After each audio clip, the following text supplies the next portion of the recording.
Welcome to the Freak Show, fellow freaks. I'm Matthew Brockmeyer. And I'm Christa Carmen. And this is Murder Coaster.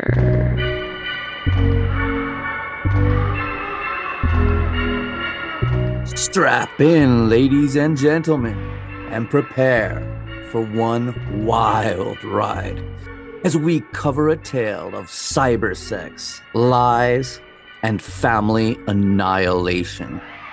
A story of how sexual compulsion and loneliness leads to obsession, leads to cold-blooded murder, most foul and horrific.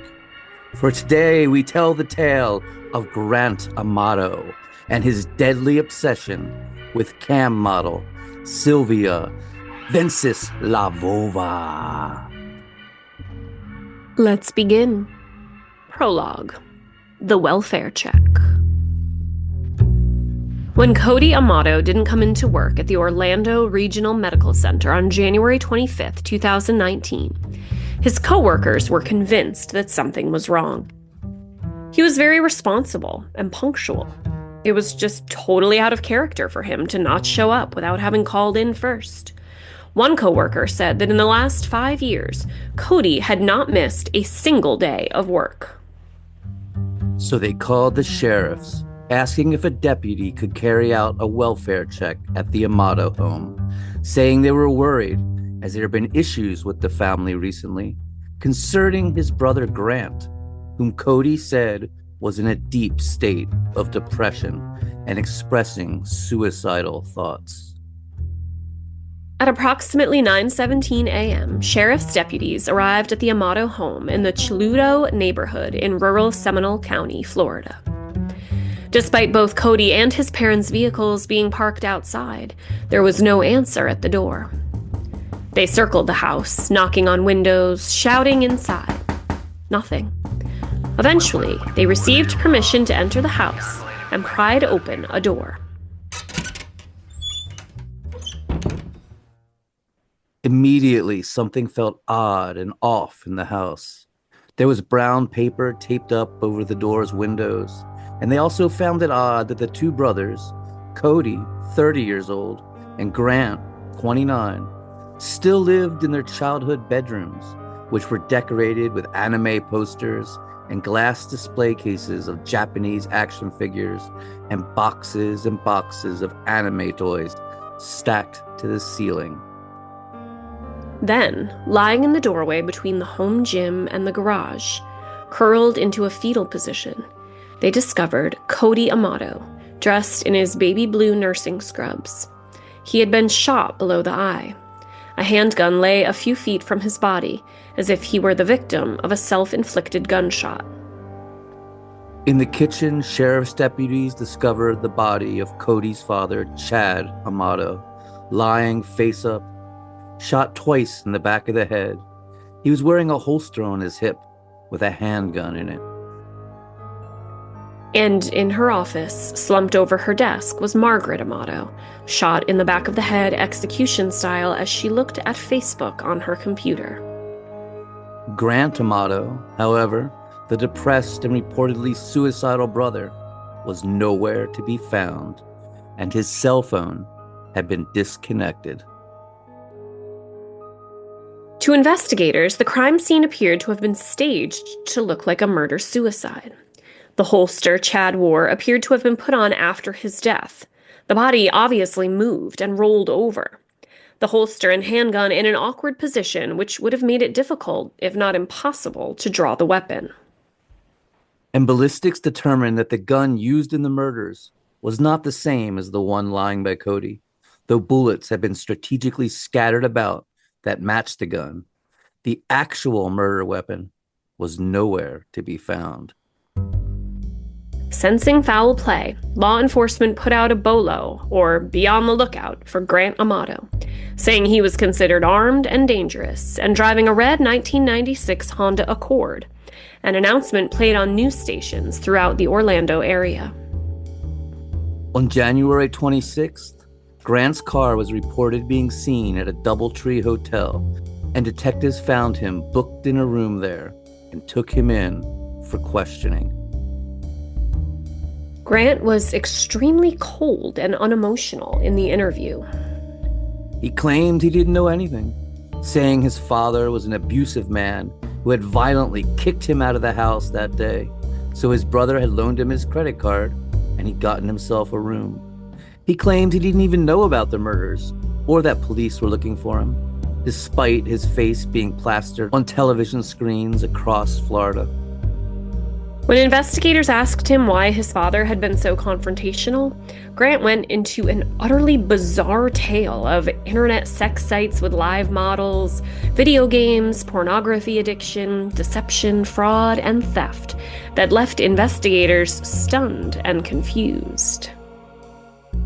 But Grant maintained his innocence, claiming he and his brother were incredibly close, and saying, "I don't know. I've been getting blamed this last half year for everything, and I've been trying to move forward in a positive direction. Every day I'm reminded of all the trouble that I had caused, and I keep being told the same thing over and over again, that there's nothing I can do to change it." Grant appeared to be claiming his brother had killed his parents in defense of him, and then shot himself over guilt. But investigators didn't believe him and charged him with first-degree murder. This is his story. Chapter 1, Grant and Cody.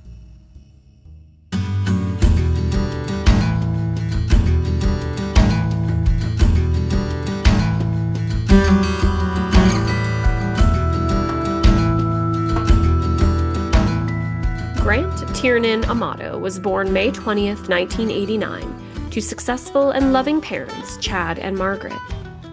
Grant was the baby of the family and was always pampered, never wanted for a thing. He had an older half-brother named Jason, who was Margaret's son from a previous relationship, as well as a brother just over a year older than him named Cody.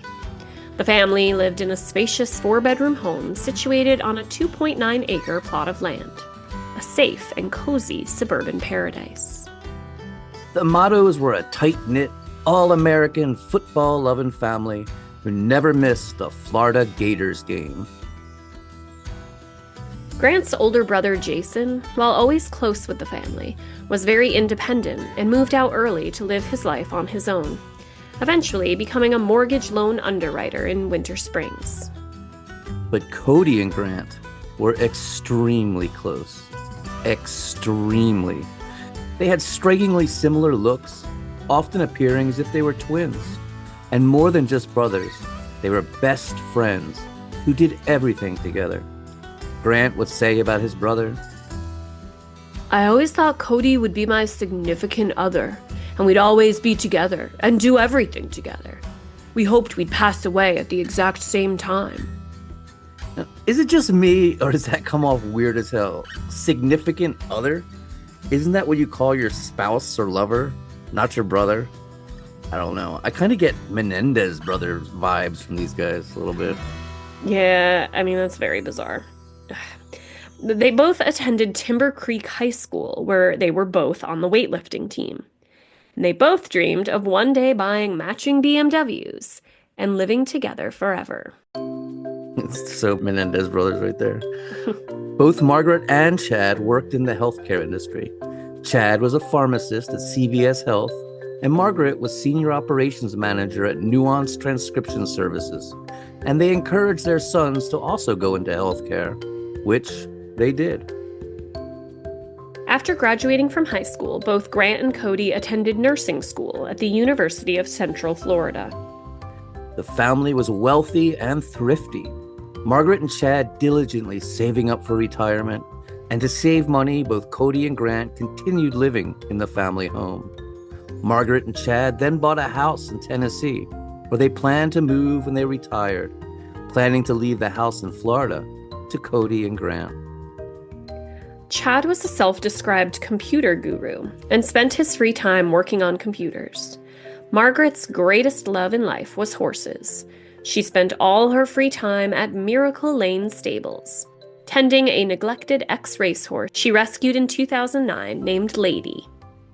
The family were also gun freaks, which isn't unusual in Florida at all. One investigator even described Florida as the gunshine state.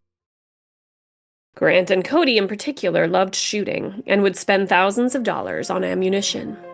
They also loved playing paintball, Grant and his brother working in tandem to ambush the enemy in battles of the local paintball course. Gravel road, I've been asked to slow down. Fireplace, do you know how? Cody and Grant were also total anime and manga nerds and loved all things Japanese. Self-described weeaboos, collecting anime figures and decorating their room with Japanese animation poster. At some point, Grant's hair begins to fall out, leaving the top of his head completely bald. The first thing that really differentiates him from his brother. Did his baldness cause anxiety, self-consciousness, resentment? I don't know. But based on the way he began to always wear either a hat or a bandana wrapped around his head, perhaps we can presume so. Just to be noted, though, many people find bald men extremely sexy and say bald is beautiful. So if he was self-conscious about this, there was no real reason to be. But honestly, he's no Patrick Stewart or even Hunter S. Thompson. He looks like a half-melted Eric Menendez with Lyle Menendez's bald dome. And his eyes are just cold and dead, and he has this fake, sinister smile with really big teeth. I mean, in my opinion, he is one creepy-looking motherfucker. I grew very tired of seeing his face while researching this episode. Ugh, well, Cody and Grant seemed to have made it. After graduating from nursing school, they both decided to specialize as anesthetists, as that's where the money was. So they enrolled in the graduate anesthetist program, where they were both accepted. Chapter 2, Dead Ringers.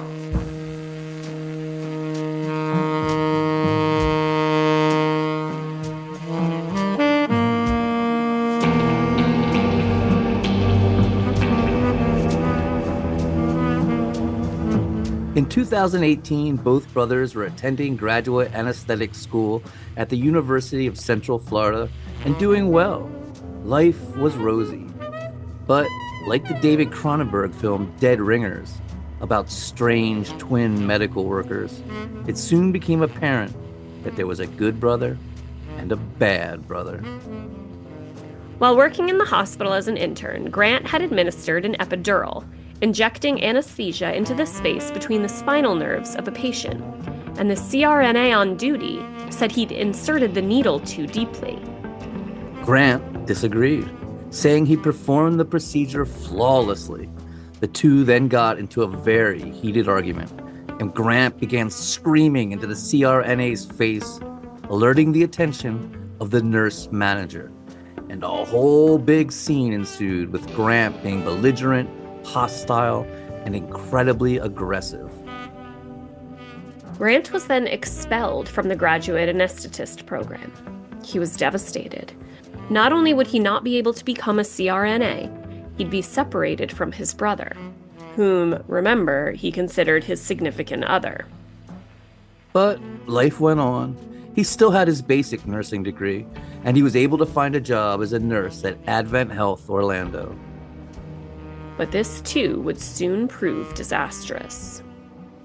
While Grant was working the night shift, 8 empty bottles of propofol were found. It's then discovered that patients who had not been prescribed the drug have had it administered to them. Propofol is a powerful yet short-acting drug that slows the brain and nervous system, causing sleep and memory loss. It is often used in general anesthesia during surgery. It was reportedly Marilyn Monroe's favorite drug, and is the drug that killed the king of pop, Michael Jackson. It can be very deadly. Under interrogation, Grant admits he was actually stealing propofol and using it on troublesome patients at night as a means to keep them quiet and put them to sleep. When a disciplinary meeting is held and Grant is told he is going to be both prosecuted and fired, he explodes into a tantrum, screaming that he has nothing to live for now and just wants to die. It is so intense that staff call the police for a suicide intervention. The police come and confront Grant in the parking lot. He tells them he was just being overly dramatic and had no intention of killing himself. And in the end, he was only charged with theft, which seems a light charge to me. I mean, he could have easily killed somebody. It's psychopaths like this that become so-called angels of death, doctors or nurses who quietly murder patients with drugs, like Harold Shipman, who over a period of 30 years working as a doctor, murdered 284 of his patients. There's now this huge rift between Grant and his brother Cody. While Cody attended graduate school and worked as a nurse, earning good money and buying himself a BMW, Grant stayed home, a literal hermit, delving deep into the internet, spending upwards of 16 hours a day on his computer. As he would later say, "The online world was beautiful. Then it became something terrible later on in my life." Grant is playing video games online all day and decides to reinvent himself as a professional gamer, idolizing a gamer named Richard Belvins, who goes by the online name Ninja, the first Twitch streamer to garner more than 3 million followers and making an estimated $300,000 a month. So Grant starts live streaming himself playing video games on Twitch, saying, "I figured the stars would align because I'm good at the games and I'm a funny, pleasant person on camera." I have now watched hours of interviews with this guy, as well as videos of him playing games online, and I can attest, he appears neither pleasant nor funny. He has the cold, dead eyes of a psychopath, constantly lies, and tirelessly tries to manipulate any and all situations. To me, he came off as controlling and dead inside. Grant fully devotes himself to live streaming on Twitch, joining communities and developing a fan base, monetizing his platform, and at his absolute peak, makes $150 a month. He was a failure and lost all hope, felt nothing mattered. One night, he was on an anime torrent, which is basically a fancy word for a piracy site where you can share copyrighted material, and he saw an ad for a site called myfreecams.com. On a whim, he took his finger and left-clicked his mouse. It was that mouse click that would change his life forever. Chapter 3. My Free Cams.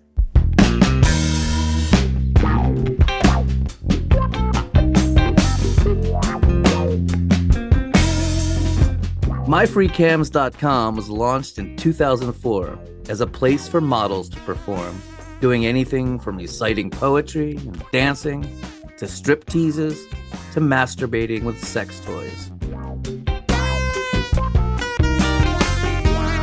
Sex and pornography have been a part of the World Wide Web since its inception, evolving with each technological advance. First in chat rooms, where folks got all dirty typing to each other, then the uploading and sharing of still images, progressing to videos, and eventually the live streaming of cam models. The first cam girl was Jennifer Ringley, a college student who was raised as a nudist, thought being naked was completely natural and wasn't ashamed of her body, and started live streaming herself in 1996 on JennyCam, showing all aspects of her life, from making breakfast in the morning and reading books, often naked, to actually masturbating and even having sex. Jennifer was an artist and considered JennyCam to be a type of conceptual art. Clips were even shown in the Museum of Modern Art.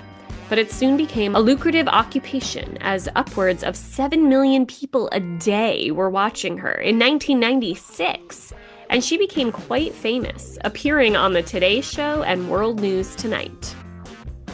By the early 2000s, cam models were popping up everywhere, performing erotic acts live on camera for viewers who could chat to them in message boxes and tip them money.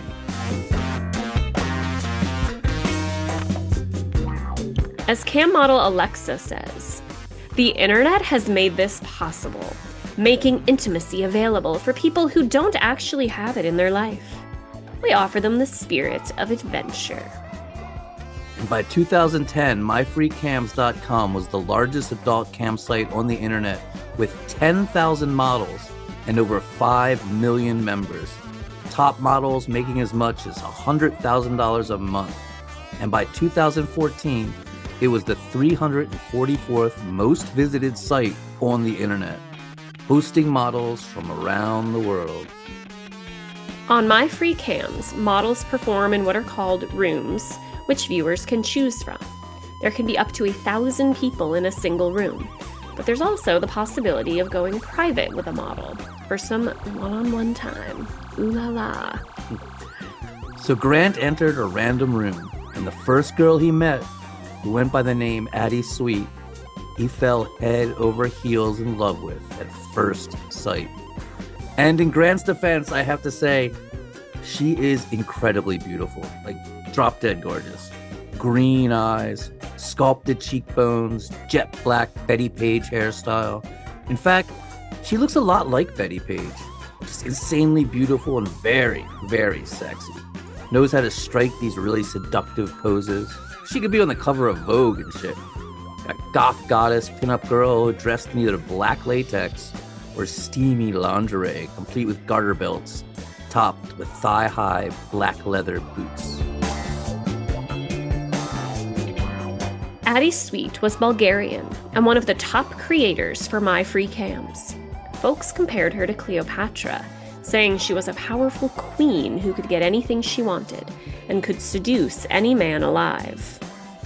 And much of her show was like just her face, seductively looking into the camera, batting her eyes, puckering her lips, teasing and flirting, enticing and seducing. Grant was putty in her hands. He grew obsessed with her, vowed to woo her any way he could.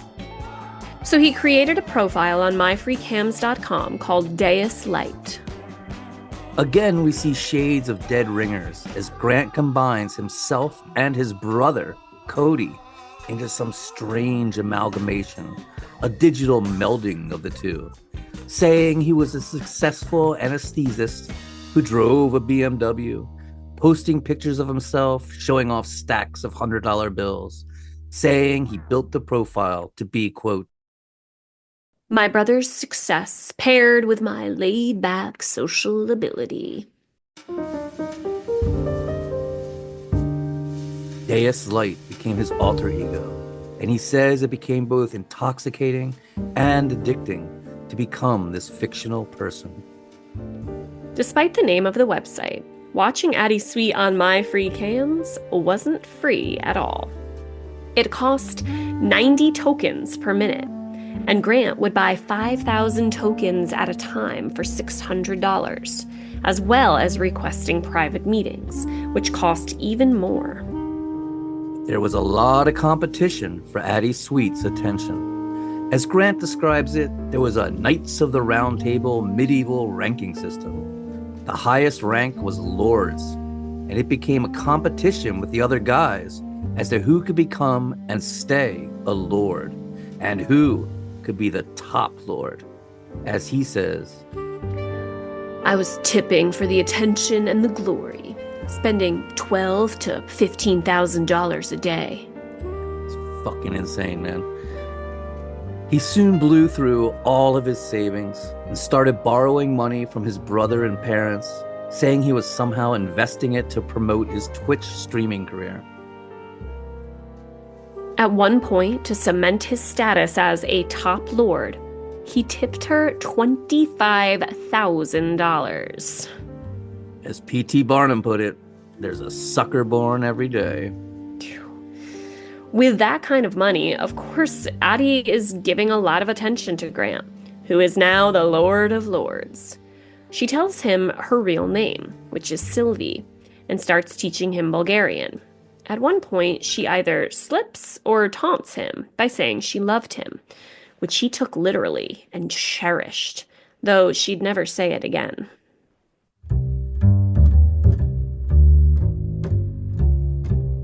At first, Grant spent hours a day online with Ady, but soon it was days at a time. He began sending her gifts, like clothes and sex toys she would try on and use in their video calls.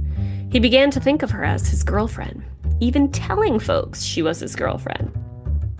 He sees her as having two sides.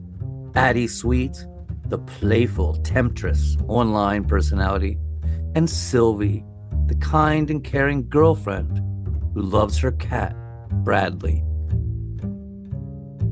Grant sends her an extremely pathetic video of himself you can find online. He's walking to the mailbox to mail her gifts, saying their relationship had gone beyond internet friends, beyond camgirl and client, that it was personal, and begging her to please send him a video of herself for free. It's so sad. His father is hounding him to get a job, to just get outside, to do something, anything. But he just continues to become increasingly isolated, doesn't interact with anyone, doesn't leave his childhood bedroom. He sleeps during the day and stays up all night talking to Sylvie. He grew extremely pale, with dark circles under his eyes, devolving into a cycle of loneliness, driving him to the internet, and the internet making him lonelier still. As he himself says, "In that chat room, I was comedic, sarcastic, playful, but when I was in the physical world, I was distant, closed off." he just retreated further and further into this bizarre fantasy land where he was a wealthy playboy lord and this sultry Bulgarian model was his girlfriend. It consumed him. To finance it all, at first he started using his brother's credit cards, then his mother's, then his father's. Then he applied for credit cards in his family members' names, sneaking out to the mailbox while everyone was at work to retrieve them, maxing them all out. Then he actually takes out fraudulent loans in their names, anything he could do to keep the fantasy alive. He begins stealing things to pawn, selling his brother's guns, swindling all the money he can, and dumping it all on Ady Sweet. Chapter 4. Japan.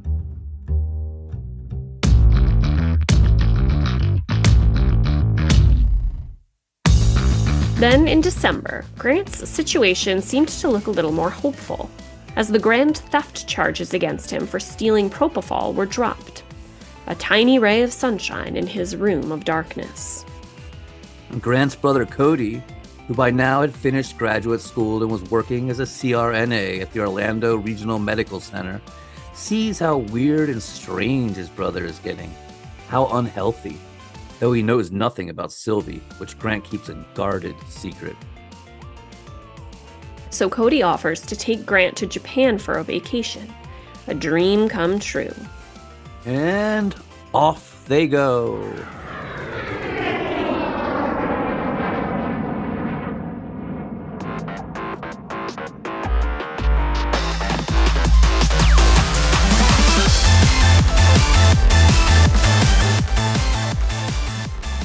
They have a fabulous time, visiting all the sites they'd always dreamed of seeing, immersing themselves in the anime culture they're so obsessed with. It's a great chance for Grant to post selfies of himself, posing as an international, rich and successful nurse and professional gamer.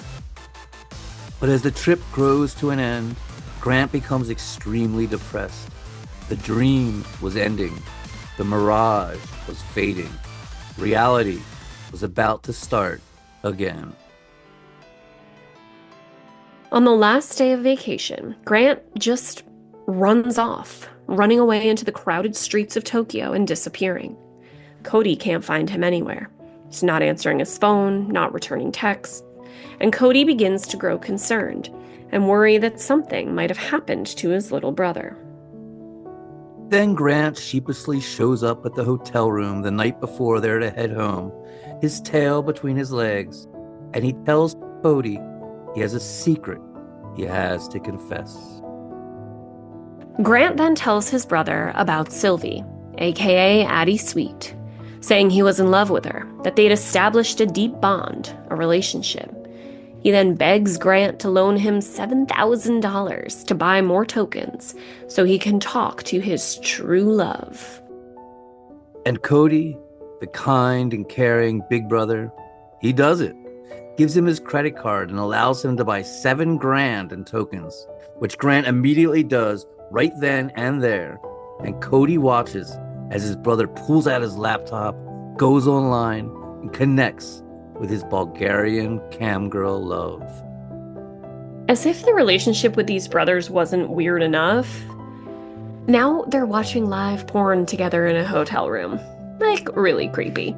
For an hour and a half, Grant interacts with Ady as his brother sits there watching him blow through $7,000. Grant keeps calling it an alternative lifestyle.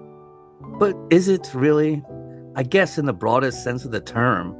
But when I hear alternative lifestyle, I think of like vegans or Wiccans or hippie pot growers or gutter punks or something, not porn-addicted thieves.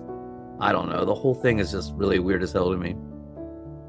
Apparently, it was weird as hell for Cody as well, as he became deeply concerned for his brother. And when they got back to Florida, Cody tells his father about Grant's obsession with the cam model.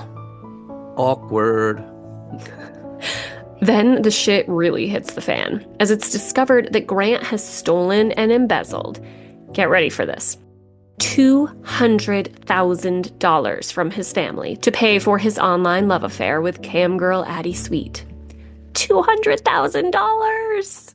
It's insane. $200,000, and that's not even counting Grant's own savings that he dumped on her. Obviously, the family is freaking out, so Grant, as he puts it, quote, runs away from home. Runs away from home. You don't run away from home when you're a full-grown adult.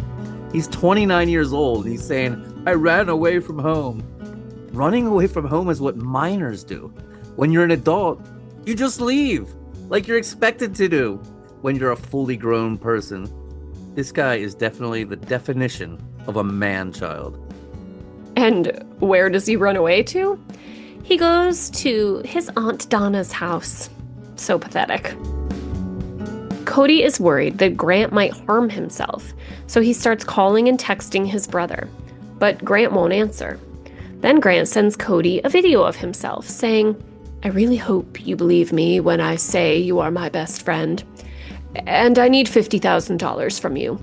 I hope I can see you again before I have to enact the plan. Cody, you have to do this. And protect my things. Don't let them be infiltrated. Such a fucking douchebag. And the plan, apparently, was to fly to Bulgaria to see Sylvie in person. Meanwhile, dear old Aunt Donna, who had taken her wayward nephew into her home out of the kindness of her heart, notices mysterious charges to her bank account. To none other than, you guessed it, myfreecams.com. Fucking hell. So Aunt Donna calls Chad and tells him what his son has done. And this family was so protective and kind, it's crazy. Chad begs Donna not to call the police, promising to personally pay her back all the charges. Then the entire family heads to Aunt Donna's house for an intervention. They surround Grant, tell him he's sick, he needs help, and that they're taking him to a rehabilitation center for pornography and internet addiction. Grant just sits there fuming, and Cody, his dear brother and significant other, his family's so weird, he says, if you run away again, Grant, I swear I'll just kill myself. Which, what the fuck? What kind of thing is that to say? Using suicide as a bargaining tool is never cool. But it works. Grant gets in the car, and as he does, his phone starts buzzing. It's none other than Sylvie.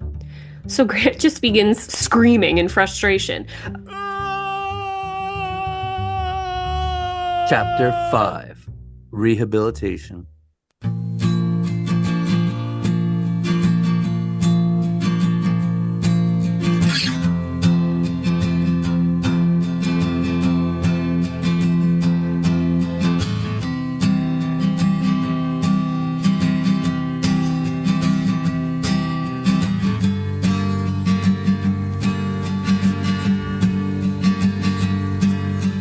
Take my mouth,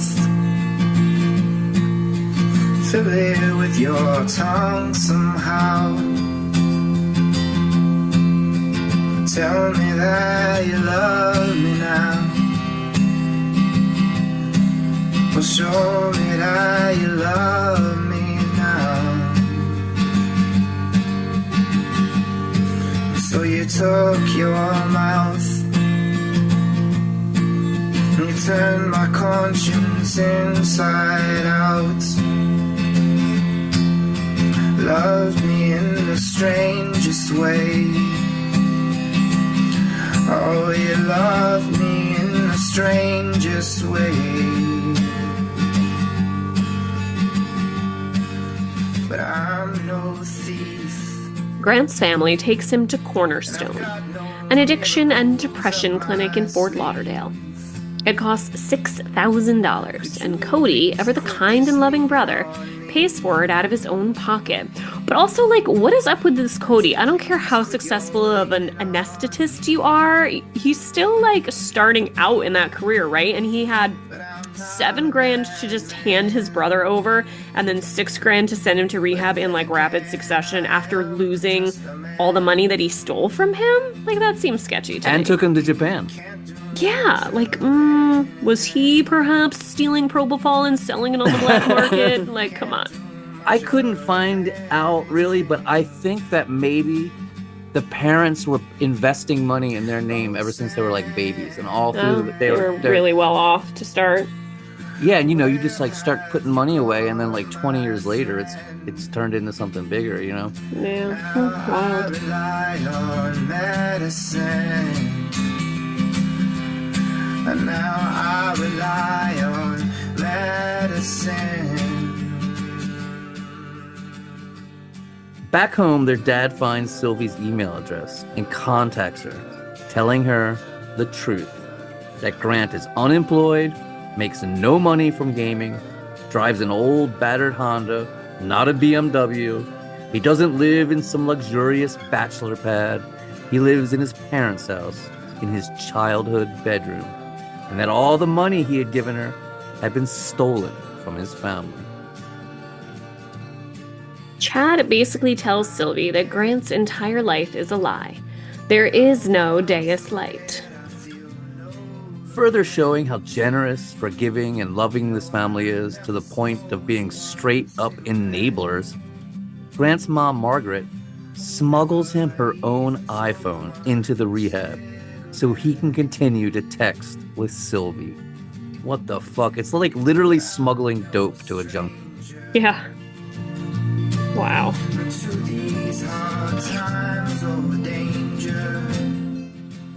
Grant contacts Sylvie while he's still in rehab, no less. She tells him he has one chance to come clean with her. So he tells her everything. His whole pathetic life. Tells it all to this woman he's grown to love and depend on for affection. The only person in this world who gives his life meaning. His one true love, whom he'd given everything to and been ready to abandon his family for and run off to Bulgaria to be with. He tearfully pours his heart out to her, and she cuts him off and kicks him out of the chat room.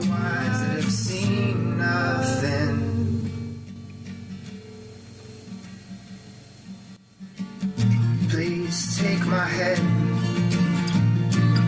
and fill it with some memories, friend. Sometime before I get dead.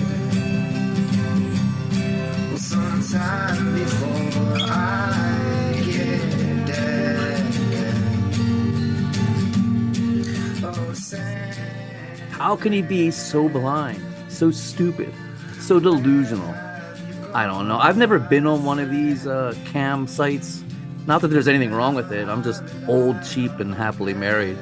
But I did date an exotic dancer once in the far distant past and spent some time in strip clubs. And you'd see these pathetic guys there sometimes who actually believe the girls care for them, don't understand that it's all an act, make-believe, an illusion. These models, just like exotic dancers, they're just doing their job. They're entertainers. It's kind of the same with guys who start hitting on the cute bartender because she smiled at them. She smiles at everybody, dude. It's part of her job. You're just another client. Don't kid yourself and be a jerk. Hear, hear. The rehabilitation program Grant was in for internet and pornography addiction was 60 days. But he complained about it to his mother. Said he wasn't a pornography addict. This was different. Sylvie was his girlfriend. And after just a few weeks, Margaret comes and takes him home. Meanwhile, the whole thing had torn the family apart. Just broken a happy and wealthy home. Chad had to spend much of his retirement savings, as well as take out a second mortgage on the house to pay off all the fraudulent loans and credit cards made out in the family's name, pay back Aunt Donna and whoever else Grant had managed to scam. Chad becomes resigned to giving up on early retirement. He works longer hours, growing more and more bitter. And Margaret and Chad are fighting now. Chad hates the way she enables and defends Grant, is so indulgent with him. Margaret finds Chad cold and heartless. They talk of divorce, but it would be too expensive, as would living apart, so they decide to live together as a separated couple, no longer sharing a bedroom. All the love is gone. There's no more talk of moving to Tennessee together to live out their golden years. Now they just drudge onwards, working to pay the financial hole their son has put them in. I rely on medicine. It had only been 4 months since Grant made that fateful left click on his mouse. Just 4 months. Now everything was destroyed. January 5th, Chad takes Grant to a California pizza kitchen in Waterford Lakes and sits him down for a father-to-son discussion and ultimatum. He pulls out a piece of paper with a long handwritten list of demands covering both sides and hands it to his son. Grant wasn't to refer to him as Dad anymore, but simply Chad. Their relationship as father and son was dead. Within 60 days, Grant must have a job. He must present in writing a personal recovery plan. He needs to commit to paying back as much money as he can. If he can't find a job, he must enlist in the military. He could only use a flip phone with no internet access from now on. All Wi-Fi in the house was being redone to monitor him. He couldn't go online after midnight. All the locks were being changed, and he wasn't allowed to have a key to the house. He wasn't allowed to have a gun, and all guns were going to be taken from the house as he was scaring everyone. And if he ever spoke to Sylvie again, he was immediately going to be kicked out of the house. Which, that is that is the anti-enabling codependency, anti-codependency plan that all parents should enact with an addict under their roof. That was pretty solid. Yeah, there's such a... I mean, it's harsh. I think he undermined the whole position of that by saying that their relationship as father and son was dead. If you had put all of that in place with some support, then maybe it would have worked. But also, this is if we were dealing with a rational human that was just an addict. He seems like he's got something a little more than just having an addiction to something going on. A little more mental health issues than that. Yeah, he's a fucking straight up psychopath, man. Yeah. And Grant agrees to it all. But, what choice did he have? Later, his father takes him out to the back patio where he has a fire going, sits down and tells him he'd always known something like this was going to happen. Grant's father tells him about his birth, saying when he was born and still in the hospital, the devil had come to him.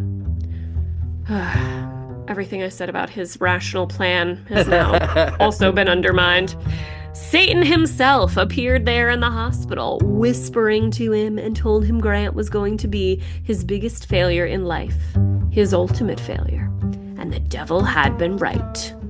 Jesus Christ. Grant says it destroyed him inside.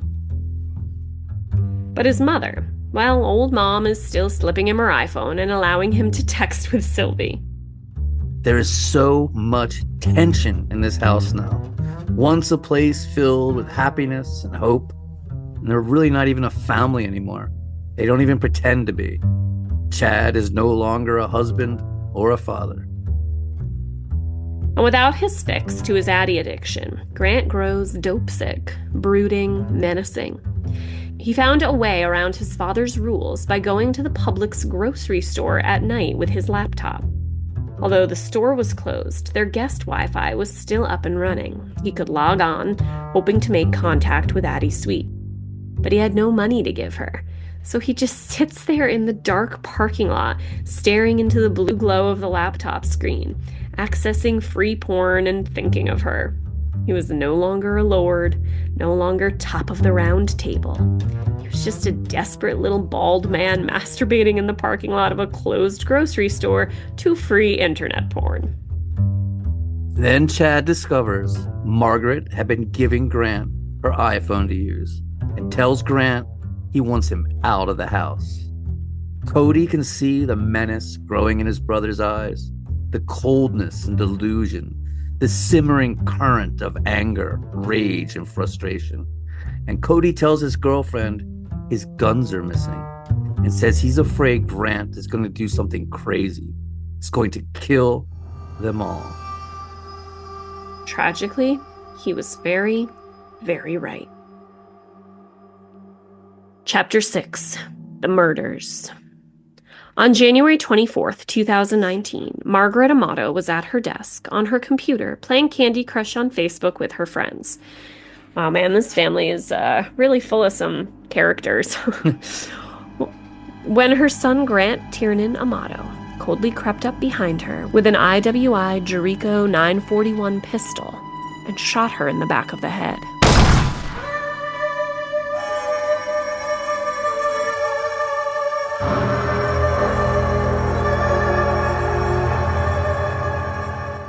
At exactly 5:25 p.m., Chad Amato walked from his car to his home, taking 67 steps, as was recorded on the health app on his iPhone. As he entered the kitchen, his son Grant came up behind him and shot him in the back of the head, knocking him face first onto the ground. But Chad was still alive, pulling himself forward and leaving a trail of blood behind him. His son then put the gun to the back of his head and shot him again, killing him instantly. At 5:52 p.m., Grant took his father's iPhone and unlocked it, changing the settings so that it would stay on. He then texted his brother Cody from his father's phone, urging him to come home. Then Grant sat there and waiting for his significant other, his best friend, his only friend, the big brother that had always been there for him, taking him on his dream trip to Japan, giving him $7,000 for an hour and a half of cyber sex, then paying for his rehab, waiting for him to come home. For over 4 hours, Grant Amato sat in his childhood home with the corpses of his parents bleeding out, waiting until Cody finally arrived home, listening as he pulled into the garage, turned off his car, and walked to the door. And as Cody opened the door from the garage and entered the house, Grant was waiting, and he coldly shot him in the face. His brother crumbling to the ground and reflexively curling up like a baby as he died. Please take my head and fill it with some memories, friend. Sometime before I get there. Well, sometime before I get there. Grant then dropped a spare pistol there beside him to make it appear as if his brother had shot himself, and placed a few bullets around him for good measure. He then went to the kitchen, rolled his father over onto his back, lifted his hand and scrubbed the blood from his index finger, and touched it to his iPhone, using his dead father's fingerprint to access his USAA banking app. It was exactly 8 minutes after midnight. So cold. He then unbuckled his dead father's belt. So fucking creepy. And attached a holster and pistol to it. A pathetic attempt to make the man appear threatening, hoping to suggest some kind of gun battle. But he bungles the illusion, puts the holster on the wrong side, and facing the wrong way. Grant then drove to the Publix grocery store, and at 2:54 a.m., accessed their Wi-Fi. At 3:06 a.m., he logged onto the myfreecams.com site and bought $599 in tokens. He got his fix, just like the hardcore junkie he was, then drove off to the Doubletree Hotel and awaited for the inevitable. Chapter 7. Post-mortem. What wondrous love is this, oh my soul, oh my soul. What wondrous love is this, oh my soul. What wondrous love is After being found hiding in his hotel room and interrogated by police, Grant's oldest brother, Jason, came to the station and pleaded with him to tell the truth, to just be honest, say what really happened. But Grant stood by his innocence, saying it wasn't him. It must have been a murder-suicide committed by Cody. Grant also changed his story, at first saying he didn't know anything at all about the murder, then saying he'd actually come home in the morning and seen police and ambulances, then, in a panic, had fled to a Panera Bread where he searched the news before going to the Doubletree. Of course, no one believed him. None of it made any sense. He was a shifty-eyed, rat-faced, cold-blooded, lying psychopath who only cared about his own base needs of sexual gratification and ego boosting. Grant Amato's trial began on July 15th, 2019, and prosecutors sought the death penalty. The biggest key to his defense was that there was no murder weapon. The gun had never been found, and its existence was a mystery. But then Grant's friend, Blake Turpin, comes forward and says he believed Grant had stolen his gun, an IWI Jericho 941, which may have been the murder weapon. And ballistic tests show that the murder weapon was very likely, in fact, an IWI Jericho 941 pistol. It was plain for all to see. The deception, lies, fraud, and cold-blooded murder. Even his own brother tearfully testified against him, though he said he did still love him. Grant just stared coldly back. The jurors must have felt some mild spark of sympathy, for though they found him guilty, they did not give him the death penalty, and instead gave him life without the chance of parole. After the sentencing, Grant was asked if he had any remorse, and he coldly stated, "My family has been blaming me for months for ruining their lives, stealing and not following the rules of the home, so I might as well be blamed for this too." Such a fucking child. Chapter 8. Prison.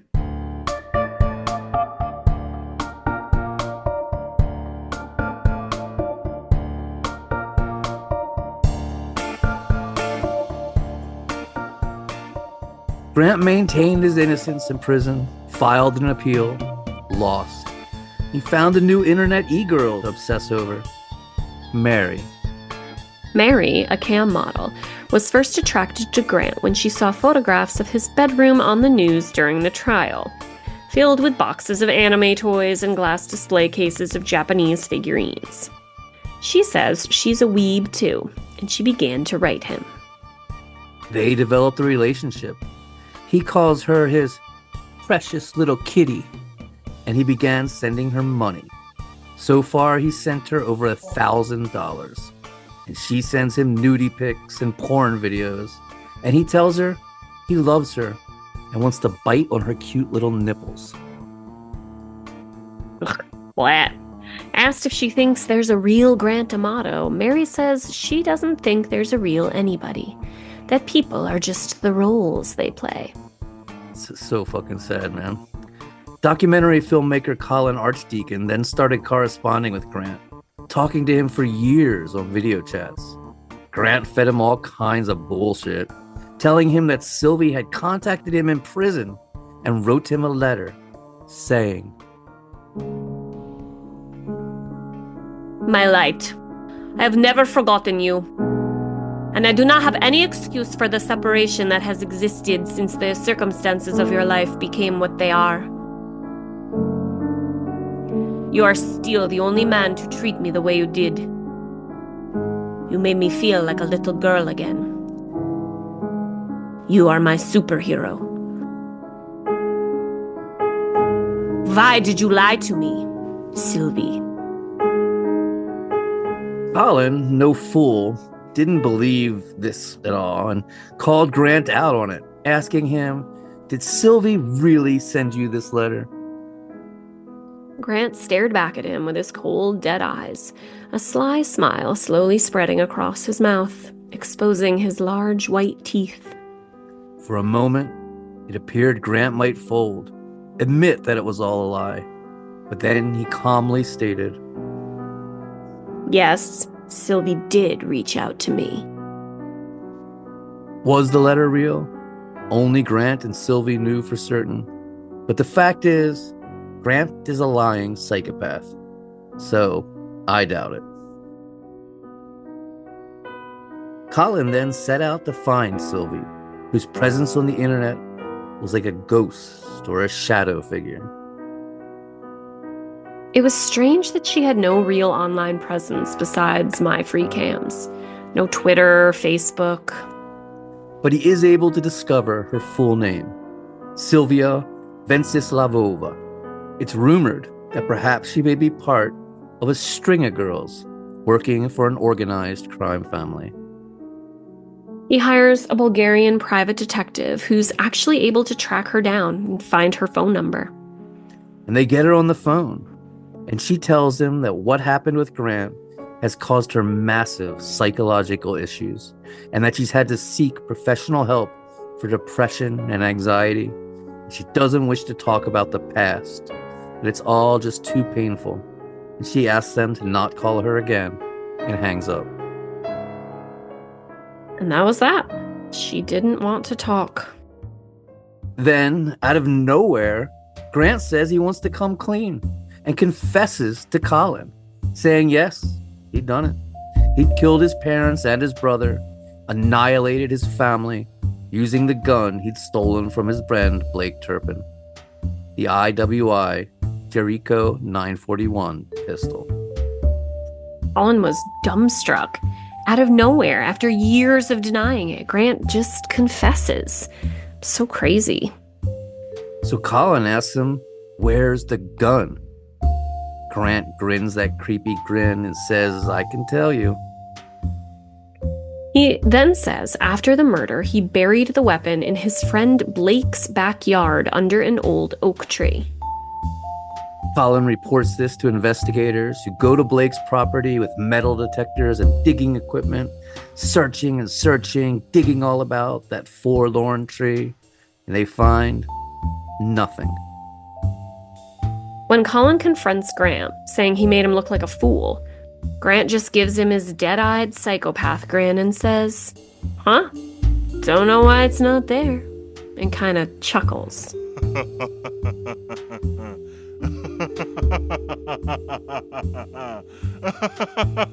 And so Grant thinks he's having the last laugh.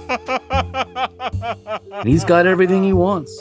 A free place to sleep and eat, a cam girl to drool over and masturbate to, He even gets to tell her he loves her, and she tells him she loves him back. Though they both know it's just an act, for Grant can't love. He can't truly be happy either. In many ways, he's not really human.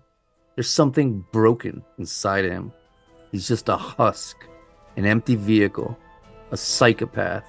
His only pleasure, manipulation, lies, and the basest of sexual gratification. He has no heart to break and no soul to lose. And that, ladies and gentlemen, is the story of family annihilator Grant Amato. We hope you enjoyed it. Thanks so much for listening, everybody. And if you want to contact us, murdercoasterpodcast@gmail.com, murdercoasterpodcast@gmail.com.